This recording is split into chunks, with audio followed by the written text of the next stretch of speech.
For a century, the visual language of the automobile has relied on one universal shortcut to communicate speed and luxury: the open, thin-spoked wheel. When you look closely at classic performance wheels, you see vast empty spaces, exposed brake hardware, and intricate wire patterns designed to catch the light.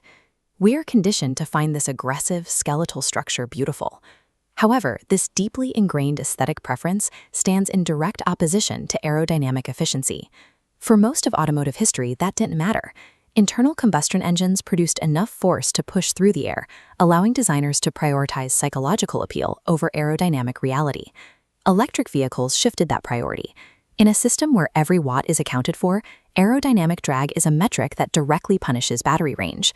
Air hitting an open-spoke wheel breaks into chaotic, swirling vortices. These vortices add significant drag, acting like a parachute holding the car back.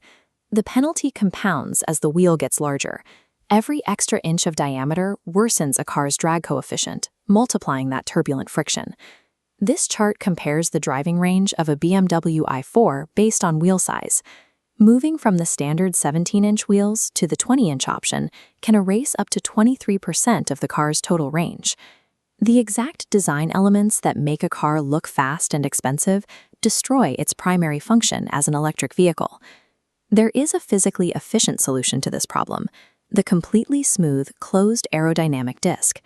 By presenting a flush face, covers like these on the Tesla Model 3 allow air to slip past cleanly. Real-world tests show this shape can increase efficiency by 3.4%, adding about 10 miles of range. Yet, there is a psychological barrier. Consumers instinctively reject this shape. To a buyer spending $50,000, a flat, closed disc often registers as a cheap plastic hubcap. Even when buyers understand that the aero disc is the smarter choice, they often refuse to specify it on a premium vehicle. Pure engineering logic is rarely enough to sell a car. The mathematically superior design can be commercially unviable because it clashes with human aesthetic desire. To fix this, the industry developed a technique called aerodynamic camouflage. Look closely at the wheel on this BMW i4. Designers use bright metallic finishes to highlight spokes, while painting the solid, low-drag surfaces between them black to simulate empty space. Here's how the visual trick works. A solid disc is painted to trick the eye into seeing an open sports wheel.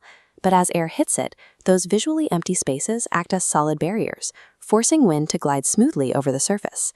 This wheel works on a different logic than a fake exhaust tip.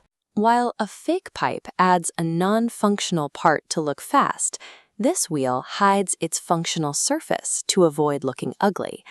The modern wheel is an optical illusion forced into existence. It must simultaneously satisfy the brand's need for an aggressive look and the battery's need to slip through the air. Resolving a conflict this massive isn't something you leave to a stylist at the end of the production cycle. Long before the car is shaped, engineering dictates an aerodynamic budget, a mathematical allowance for the vehicle's total drag, void ratio, and wheel diameter. Look at how this wireframe profile reacts to design choices.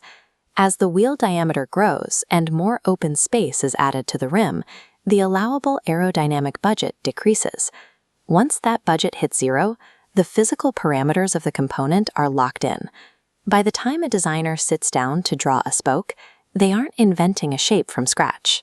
They are negotiating an aesthetic compromise inside a rigid set of predetermined physics.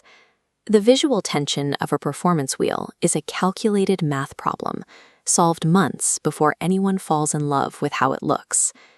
Cheaper, denser batteries may eventually loosen these strict aerodynamic requirements, but the core lesson of the wheel remains. A vehicle's design is a barometer for its core purpose. Failing to balance that constraint with human desire early on results in an unviable product. Reversing packaging or aerodynamic decisions later in the tooling process is expensive. Because you must see every angle and test every constraint before you build, tools like Depix Design Intelligence are essential for surviving the concept phase.